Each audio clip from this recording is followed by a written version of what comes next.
Hey everyone, and welcome back to People Jew Wanna Know podcast. In advance of the 4th of July holiday, I decided to introduce you to a very patriotic goy you will enjoy, Mer Hersam. Meryl, who I lovingly call Mer, is an influencer, education, and advocacy expert living in Washington, D.C. Hailing from the world of mainstream influencer life at marketing agency Pearpop, Mer pivoted to the world of advocacy in search of a more meaningful outcome of the intensive time and energy spent in social media marketing. She went to a company called Urban Legend, and Urban Legend focuses on issue-driven campaigns. They call themselves a platform, not just a marketing agency, but what they do is definitely agency work. Urban Legend basically has a network of creators that speak up on human rights, political issues, etc. So very much in line with our Ginsta world. And then Urban Legend finds a way to connect those types of creators or social media influencers to relevant brands and campaigns, and they get paid promoting the issue. So when you see things like sign this APAC petition or I'm voting for Trump because blah, blah, blah, it may be Urban Legend behind these types of campaigns. So after serving as the Vice President of Creator Success at Urban Legend, Mer now works on a diverse array of projects in the space, including but not limited to combating antisemitism and harmful anti-Israel rhetoric online, as well as being involved in the restoration and preservation of TikTok. She was also instrumental in the media strategy for the Republican Party in the past presidential election. I'll mention that Mer is also a very talented model, and ironically, she is our second guest that was a model turned political activist. Elizabeth Pipko was the first. I don't know what's up with all these models becoming activists, honestly, but there you have it. Anyway, I met Mer a while ago through American Jewish Committee, or AJC, which is a Jewish nonprofit I'm very involved with. I hosted a creator summit for them, which was a day-long workshop where creators met and discussed how they can best talk about anti-Semitism and Israel online. And that's where I met Mer. I also got to attend and work for AJC at this year's Global Forum, where I got to see Mer as well. And the thing about Mer is she's kind of like a dark horse where she knows a ton, but you really have to get it out of her. She's one of those people that I've seen speak at panels before, and I always want to hear more from her specifically, but someone else is always hogging the mic. Classic. Thanks to this podcast, however, we get to hear from Mer uninterrupted, which I'm very happy about. She'll tell us about her background, how she got into Israel advocacy, why it's important to her, and sprinkle in great pieces of advice throughout. What I've really enjoyed about interviewing people who lean into politics, which of course I've been reluctant to do because it's definitely not the point of my podcast and it can also feel polarizing, is I really appreciate these people's pragmatism. People who actually work in politics are not as inflammatory or outlandish as what we're used to seeing on social media and the news. So I actually appreciate having the chance to interview them because it has given me the opportunity to learn this and see it firsthand. Mer's allyship is really commendable and appreciated, and I think you'll love this episode no matter where you land on the political spectrum, so please enjoy. Hello, Mer. Welcome to People Jew Wanna Know podcast. How are you today? I'm good. Thank you so much for having me. Of course. I'm anxiously awaiting till you come to New York City again from DC. No, soon. End of this month. Okay, excellent. Let's kick it off. Tell us about yourself. What do you do and how did you get there? Yeah, I mean, there's always been kind of a running joke that I've lived 100,000 lives, and none of them have really made sense with each other up until now. I grew up in Connecticut, went to fashion school for 2 years in New York, dropped out. At that point, I got scouted by a modeling agency and I had nothing else to do. So I was kind of like, okay, sure, let's go. Met my mother agent, who I'm still working with to this day. And 2 weeks later, I was on a plane to my first contract. And then when COVID hit and all of those contracts kind of got put on hold because, well, I mean, we all know why. I had absolutely no idea what I was going to do with my life. I had no degree. I had no work experience. My identity was in modeling. And a friend of mine that I know from the modeling world reached out to me and said, I have this idea for a TikTok adjacent company. You go on TikTok a lot. Do you want to help? And I said, sure, I have nothing else to do. I don't know a lot about this, but I'll do whatever. I'll learn whatever I don't know. that's what we did. We founded a company called Pearpop. We grew it to a massive influencer marketing agency within just a couple of years. I was there for 2.5 years. It was very kind of what you think of when you think of influencer marketing, kind of film, TV, music marketing, some direct-to-consumer stuff.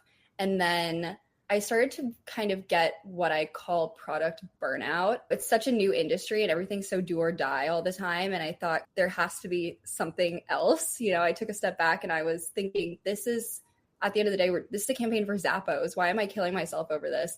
And I came across a company in DC that does influencer marketing for cause-focused initiatives. And I was super excited. So I moved to DC, started working there, and everything's kind of snowballed. So I was leading the influencer team at that company. It was nonpartisan company. So I was very quiet about my political views, wanting to make sure that no creators, no team members felt alienated. But as we got closer and closer to the election, I started to kind of take a step back from my leadership role there and wanted to voice my own political opinions a little bit more, because coming from the world of traditional influencer marketing and fashion and entertainment, there were very few people who were willing to speak out on behalf of the right, which was terrifying. But, it was a pretty big election and I was tired of everyone feeling like they had to be silenced all the time. So I rolled into that. Now kind of what I'm doing is a lot of influencer advocacy focused work, a lot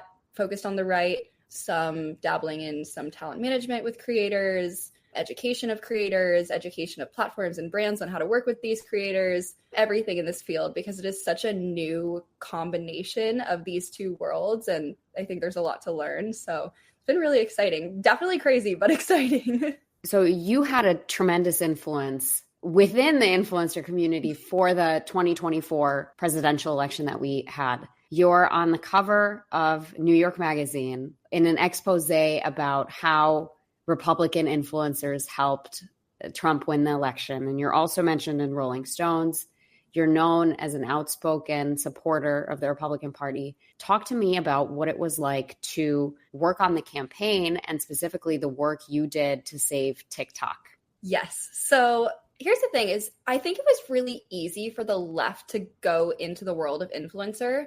It was very copy paste a lot of the time, the same agencies, the same creators. There wasn't at all the same kind of level of stigma. So it was kind of difficult, I think, to find people who had experience in the world of kind of mainstream influencer as well as knowledge and policy. So it was very weird, uncharted territory, kind of seeking out not only creators who are outspoken on their beliefs, but also creators who were kind of undercover in their beliefs and encouraging them to speak out. There was a lot of context clues that you gather. There was a lot of just getting to know people, being places and seeing people who are at these events that would never post that they're at these events. A lot of conversations had, a lot of trust building. The TikTok, the Rolling Stone, the New York Magazine articles in particular were very funny because, essentially a friend of mine who is on the TikTok public policy team reached out to me shortly after the election. And she was like, I think TikTok as a whole, and most platforms, most brands have not spent quite as much time creating those relationships with right-leaning influencers because the stigma, obviously. And TikTok obviously wants to stay in business. We all want TikTok to stay in business. So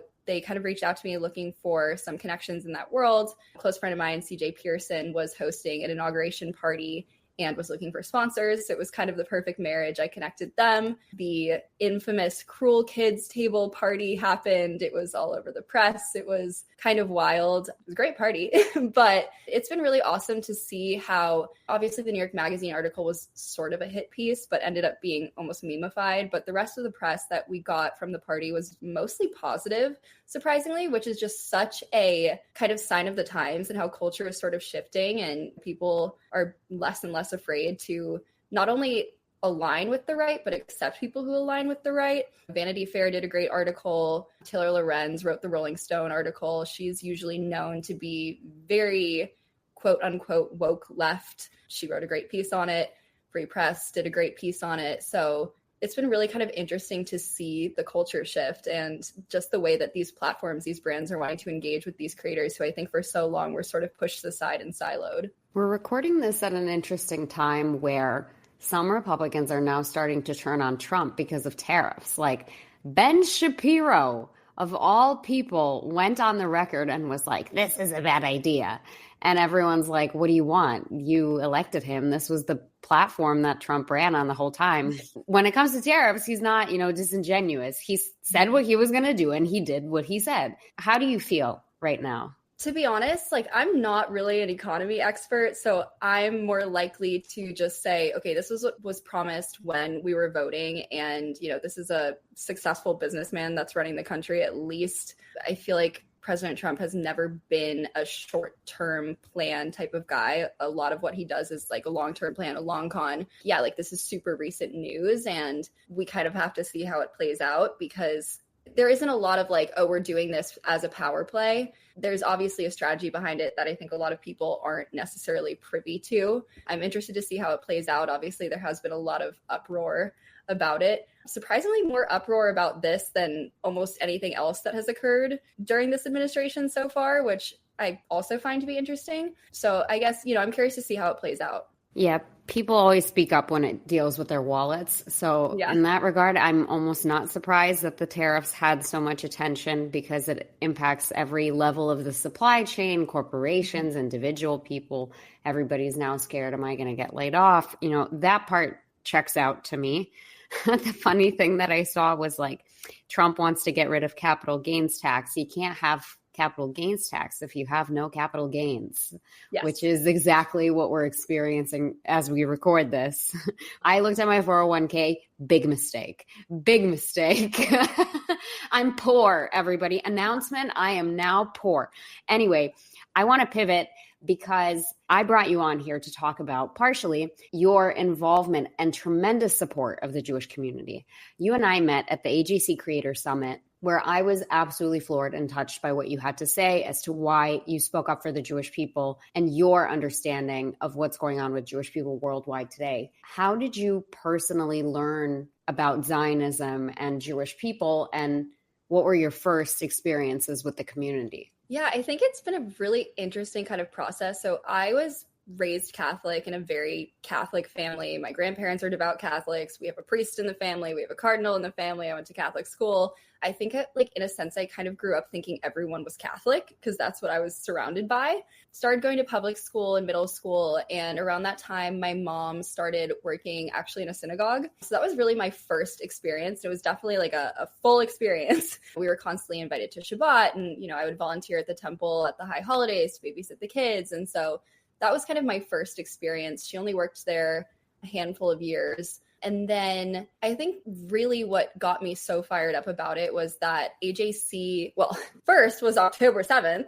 I always talk about how on October 7th, I had posted an Instagram story about here are resources, here are ways you can help. And I got a few DMs from Jewish friends or Jewish creators that I had worked with who were saying things like, thank you so much for saying something. And I was kind of like, what do you mean?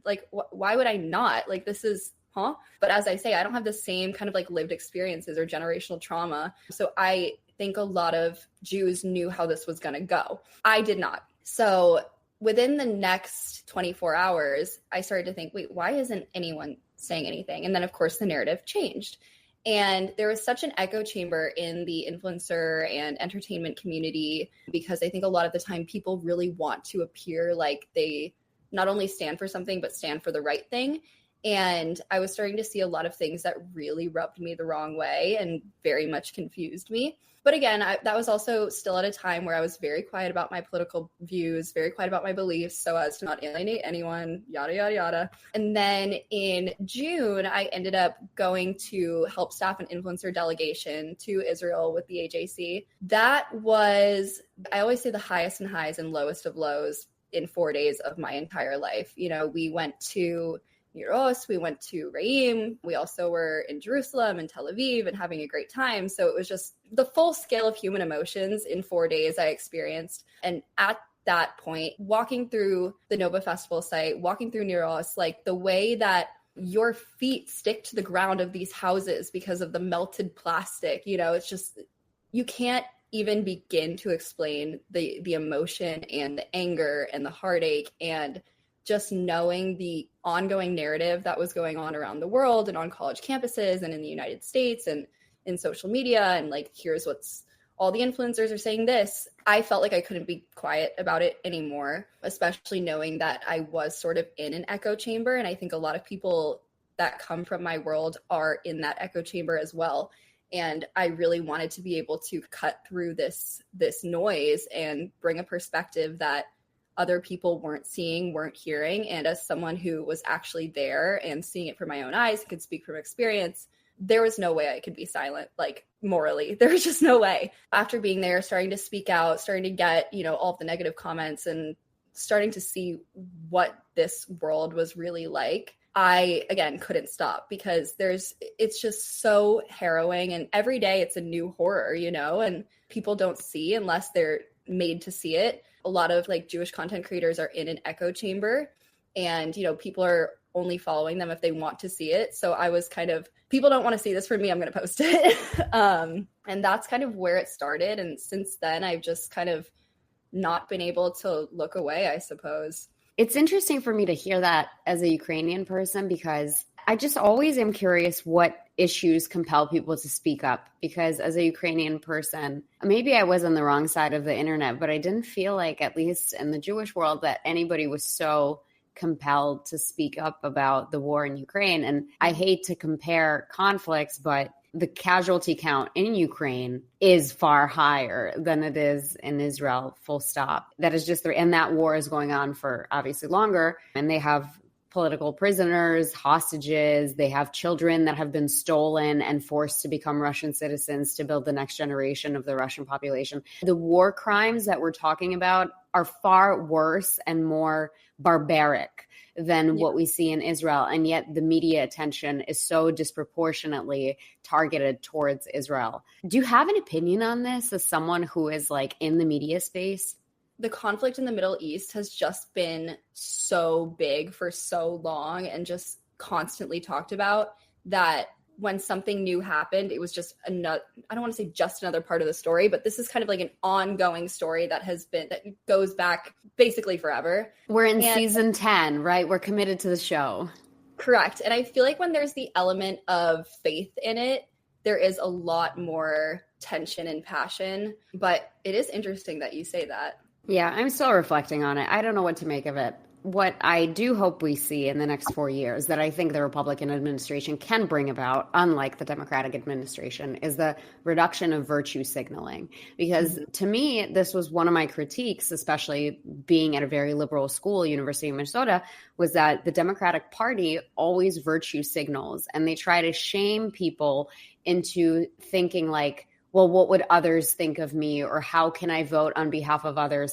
And in one sense, it's a good psychological mechanism. It's effective. But on the other side, if you are virtue signaling something that ends up backfiring or being the wrong decision after the fact, there's no accountability. So maybe it'll change with the Trump administration. At the very least, it's already changed, where I feel like the vibe shift, like in media, on social media, everything, it's definitely different. And with its own drawbacks, of course. You've been pretty outspoken since October 7th about the conflict. You've collaborated with Jewish organizations. You've gone to Israel and I haven't. You know what I mean? Like, you've experienced it firsthand. Tell me, have you ever witnessed or responded to anti-Semitism? Oh, I mean, I think it's constant that people are seeing it. I mean, obviously I've seen it in the news, in the media, but even just people I know, like I've grown very close with Jewish creators, and you go into their comment sections and it's just, it can be really vile for absolutely no reason. And there's been a lot of just weird, I don't even know how to describe it. There have been a lot of weird, almost just cancellations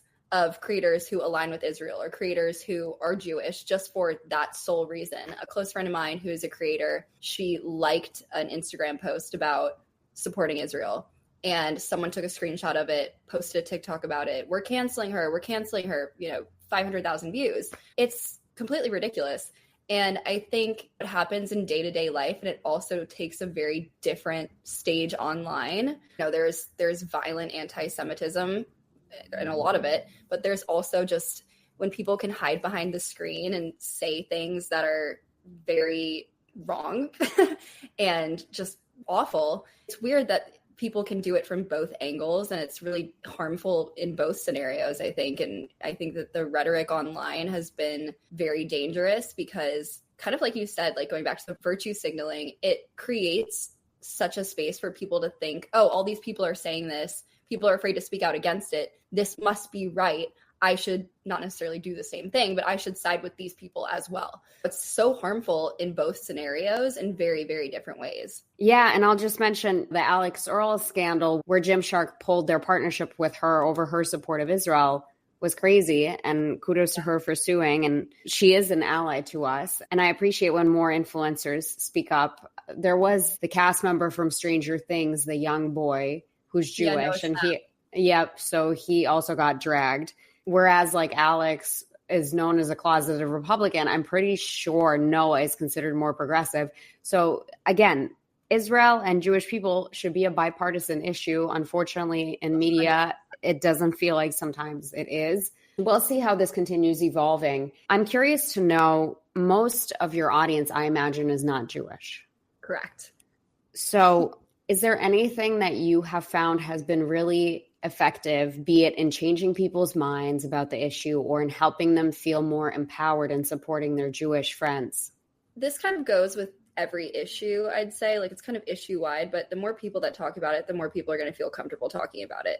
And so the more you talk about it, the more you refuse to back down, you refuse to be quiet because people are sending you hateful DMs or leaving rude comments, the more people are going to feel, okay, like I can do this too. Nobody wants to be the first. And it can be definitely scary when people you don't know are really doing this. The first thing I had posted, and this is an interesting quote unquote technique. The first thing I had posted when I was in Israel was actually, I'd been there for 2 days before we went to Niros, and I was coming directly from Greece. So I didn't geotag anything. I was posting some scenic pictures, but no geotags. I didn't want anyone to see where I was and unfollow me before we got to the important stuff. So the first thing I posted with any indication that I was there was just the wreckage in Niros. I think the first thing I posted was actually the B-bus home. And it was intentional so that people wouldn't see some fit pic in Tel Aviv and unfollow me before, those are the people who needed to see it the most. I mean, obviously anything you can do to speak out on an issue is important, but there can definitely be some strategy when it comes to reaching the right people, because you don't want people to disappear before you start really talking. I've gotten so many DMs from people, and real life conversations as well, from people who are not Jewish, who are saying, thank you so much for saying something. Also, I would love to talk about this, but I'm afraid. And so there really are so many more allies out there than I think anybody realizes. That it's just the temperature of the culture has made it very scary for people to speak out. Are there any other strategies that you recommend? I think it kind of varies for every person. Well, the first thing is know what you're talking about, be able to answer questions in the DMs once you've posted something, be able to back up what you're talking about with facts. Make sure that before you put something out there on the internet, you know what you're talking about, you've verified the sources, you have more information than what you're actually just posting, you're able to have a conversation. It's so important to be a reliable narrator, because I think there are so many people who aren't, and that's a lot of problem. And there's so much misinformation going around, especially in this conflict. You really need to be able to stand your ground, especially when the haters come for you, because they will. And they are looking for any way to dig into you. They're looking for any way to discount what you're saying. They're looking for any way to say that what you're saying is wrong or false or made up. So you need to be able to really back it up, both for them and also for the people who are genuinely interested and want to know more. So many people are just sharing graphics. And again, this kind of goes for every issue. People are just sharing graphics that are popular and they're seeing on other people's stories, and that. Sure, it creates awareness, but it doesn't create conversation. And that's the most important thing.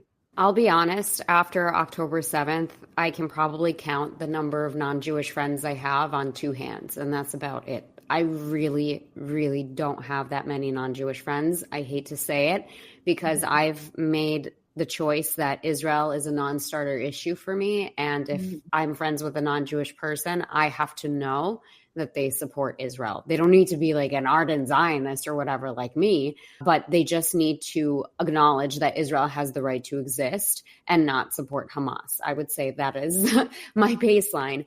And I'd say that's a pretty fair baseline. It's not a high bar, you think. But a few months after October 7th, one of my non-Jewish friends posted, no joke, on his Instagram story, something that said, A Dummy's Digest to the Israel-Palestine conflict. Okay. The chutzpah. Dummy's Digest, right? Because all of us are dummies and he's so smart. Oh, yes. Right. So what did the Dummy's Digest say? It said that Israel and Palestinians have been fighting over this land for thousands of years. And this all comes down to a theological conflict. And Israel saw an opportunity to take back Gaza and the rest of the territory. And so they went in there and they're hoping to take all of Gaza and have their own ethno-state and deprive Palestinians of land. And as someone who has studied this for over 15 years at an academic level, I don't feel like I owe anybody education, but because I was invited to this person's wedding and I considered him a friend, I messaged him and I was like, look, appreciate you throwing your hat in the ring, because there aren't enough of us, are there, to speak on this issue. But everything you said is wrong, and I can prove to you, sentence by sentence, and what you wrote, why it's wrong and untrue. Now, I'm only saying this to you because never mind that it's offensive and anti-Semitic what you said. I'm saying this because certainly I view you as a person with values, and certainly you wouldn't knowingly post something untrue. So I just want to make sure you're not sharing fake information. Yes. That's how I framed it. I just want to help you, the person who is anti-Semitic to me. I didn't say that part, but I ended up debunking everything. And he took the story down, his Dummy's Digest. And certainly someone was a dummy involved, but I'm not sure that it's you or I, okay? So after that, I was uninvited from the wedding. No. But I think we're still cool, ? Who knows? Anyway, I have no regrets and no shame. From a wedding, so this is great. Over this issue? Yeah. I'm high-fiving you virtually. Yeah. Do you think in the last year and 6 months, your perception of Jewish people has changed, or your perception of the conflict has changed? I wouldn't say like perception has changed, but I've definitely gotten more information, more involved, gotten to know people better. I wouldn't say like perception has changed, but my relationship to it has changed. My relationship to Jewish people has changed. Obviously, we're playing a different game now. Before, I think a lot of the Jewish people have been very, very united on a different level than before. And I think reaching for allies in a way that has been different than before. But I wouldn't say like perception has changed at all, just kind of the nature of it. I'll say there's a lot of talk in the Jewish community about we have to be united, but I always notice there are like parts of the Jewish community that are trying to destroy us from within, and I don't know why. For example, like when the Haaretz article, first of all, Haaretz as a publication, I'll say that first. Second of all, the Haaretz expose on the Real Housewives of Jewish Hasbara, like, are there no better things to report on? Are there no more important things to report on? Or New York Jewish Week posted literally today, as we're recording this, on their Instagram, NYU Muslim Student Association, or like Muslim Center, vandalized, and somebody wrote API on it and drew vulgar images. And it's like, what are you implying here? It said API. That, like, what are these allegations? What are you implying here? And I'm like, are there no better things to report on New York Jewish Week on a day like today? Is there truly nothing else you could share? That's it? That's the worst of it? Yeah, and it's just like no source about who might be the perpetrator, nothing. It was just like Muslim Student Club got vandalized and it said API. Those damn Jews. At it again, like what? That's just wild. That is wild. There is some infighting, or whatever the correct term is. It's been difficult for me to see.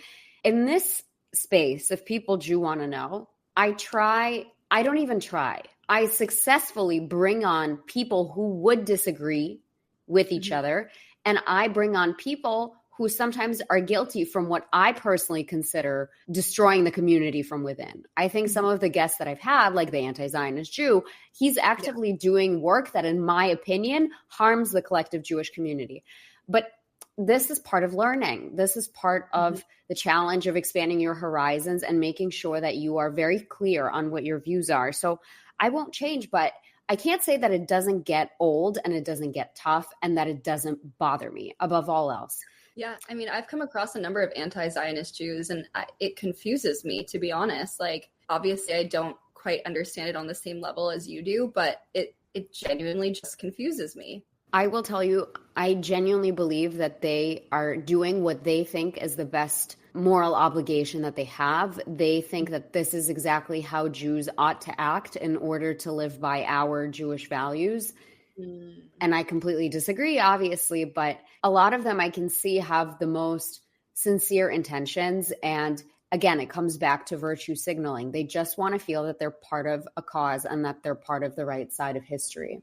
Mm-hmm. Now that you've been to Israel, now that you've been involved with the Jewish community more than before, is there anything in Jewish history, culture, customs that has really resonated with you or impacted you? That's such a hard question because there really is so much. Biggest thing would be just like the Jewish joy that people talk about and you experience, and like being in Israel, like during the war, and just seeing the way that people were able to come together and just be happy and really just persevere all the time, and just the strength. And it's so different from anything I've ever seen. And the way that being there in the middle of a harrowing war, you can just still see people celebrating and having upkeeping traditions and having so much joy in their lives, and joy in the situation, not joy in the situation, but joy during the situation, and they just don't give up, at all. And they don't let up. And there's such a power of perseverance and such an element of, we will survive this, we will survive everything,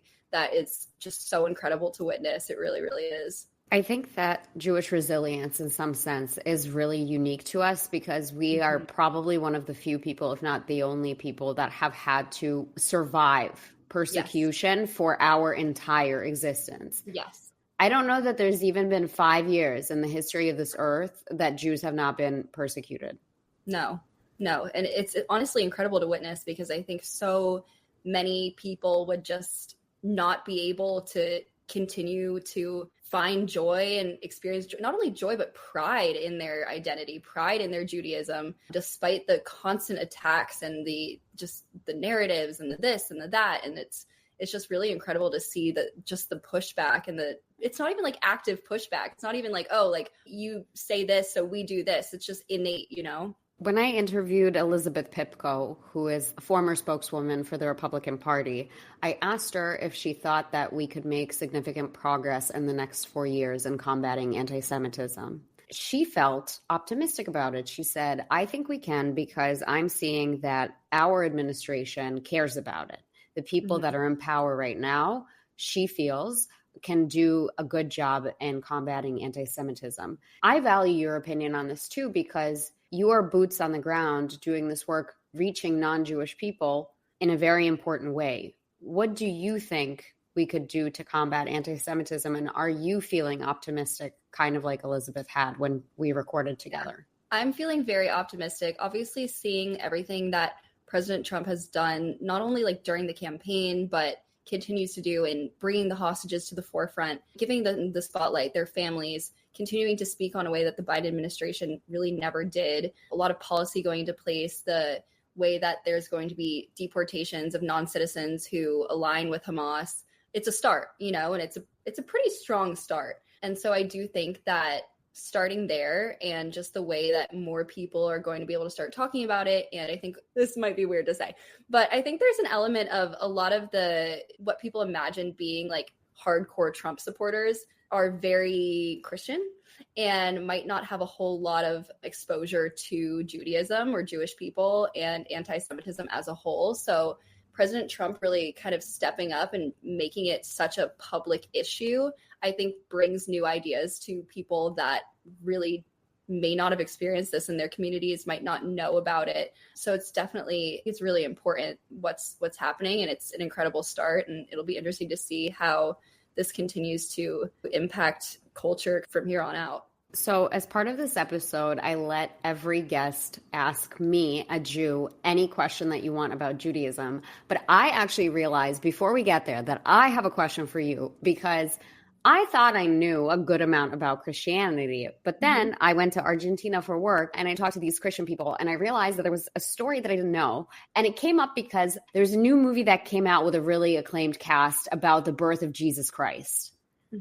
Mary, right? I think that's what it was called. So in that movie, before Jesus was born, it was like already a big deal that Jesus was going to be born, and all these people committed a pilgrimage to his birth. And the way that they knew that he was born was because these two stars crossed at a specific angle. And that was the dead giveaway that like Jesus Christ is here. Everybody rejoice. So I didn't know that. What I was taught was that Jesus was like a regular old Jew who was a prophet, and he became very, very popular. People followed him, and after his death, followed his teachings, obviously. However, there was nothing remarkable about his birth or anything special, and certainly nobody really knew who he was until he became popular as an adult, right, as a prophet. So do Christians believe in the star thing? So I actually haven't heard about the stars crossing. This is new to me, but yes, there was a star. The birth story is, it's a pretty big part of, I want to say it's not in all of the Gospels, or at least it's not like heavily gone into in all four Gospels. So they're all different accounts. They all have sort of different versions of the story. I want to say, oh gosh, my Bible's over there. But yeah, so there was a star, and the star basically led the wise men. They say there's three, but I think a lot of people believe that there were more than three. It's just kind of what goes on in that particular gospel that led them to baby Jesus. And yeah, there's a whole lot in the gospel about Jesus's life before his ministry, which I think started when he was around 33, people say. Yeah, there's quite a bit in terms of kind of like the backstory before he started his ministry. Even before he was born, like there's a whole story about, Mary finding out she was pregnant and Joseph finding out that Mary was pregnant and Jesus's cousins, the pregnancy of Jesus's cousin. There's, a lot sort of involved in there. I gotta look into that movie, Mary. I watched it on the plane and it got me thinking. And then those people that I met on my trip were like, yeah, there were these stars. And I'm like, what? Okay, so I'll do some digging on my end. Now I want to turn it over to you. Is there any question that you have to me, a Jew? And it can be as simple or as deep as you would like. Okay, so in Christianity, there's a lot of like conversation about the different denominations, like which group is quote unquote right, kind of like has it right, is doing the right traditions, upholding the right like ceremonies, if there's a right way to worship, a right way to interpret the word. Is that something that happens in Judaism as well? Like, is there any sort of conflict between different, I don't even know if it's denominations, but different, Oh, yeah. Okay, great question. So differences of opinion amongst Jews have existed since the beginning of Judaism. Surprise, surprise. Now, there are, maybe I'm wrong, someone can correct me who's listening, but the first major fundamental difference of opinion that I am aware of are Jews who follow only the Torah, and then there are Jews who follow what's called the Talmud, which is rabbinic interpretations of how to live by the Torah.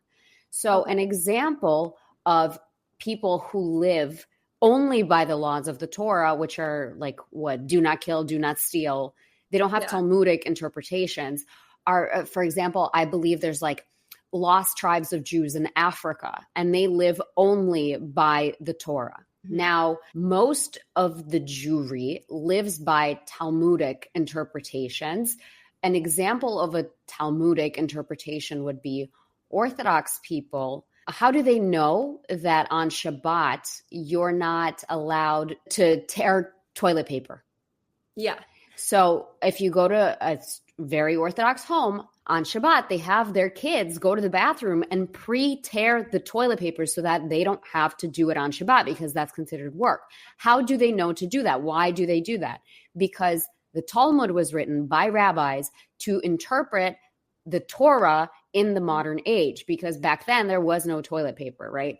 And the same things like why Orthodox Jews will put on their, I think, like one shoe first, then another, but tie the laces on the other shoe and then the original shoe. Like there's an explanation and all these rules for everything. The Talmud was a method to help people apply Judaism to their day-to-day, but also to create cohesion amongst Jews. We don't want everybody interpreting Judaism based on what they think it should be. But even still, I would say there is a consensus amongst Orthodox people on how to live, but there are still fringe differences. When we look at the denominations of Judaism, anything from Reconstructionist to Orthodox, the way that Orthodox Jewish prayers were written is there's language referring to us as the chosen people.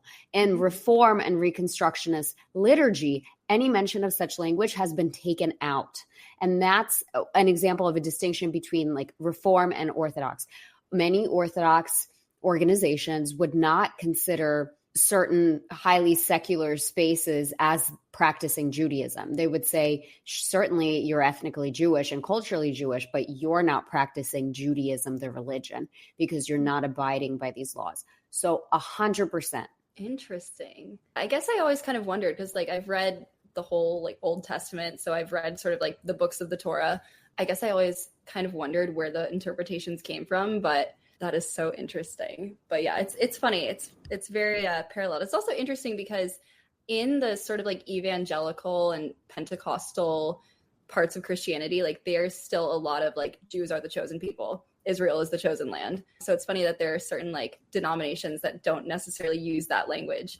The study of religion in general is fascinating to me, and how we've come to believe the things that we believe. It's amazing how we form societies on the basis of some of this faith. Tell me, how can people connect with you on social media and learn more about your work? Yes, so I am on Instagram at Mer Hersam. That's MERHERSAM. I've been told it sounds like a crazy fake name, but it's not, I swear. And yeah, that's primarily where I post. I used to kind of be all over social media, but that's kind of my main platform these days. Okay, amazing. Thank you so much for doing this. Yes, thank you so much for having me. If you've enjoyed this podcast, please go ahead and rate us 5 stars. Be the first to hear our episodes by subscribing to People Do Want to Know wherever you get your podcasts. And for exclusive content, follow us on Instagram at People Do Want to Know.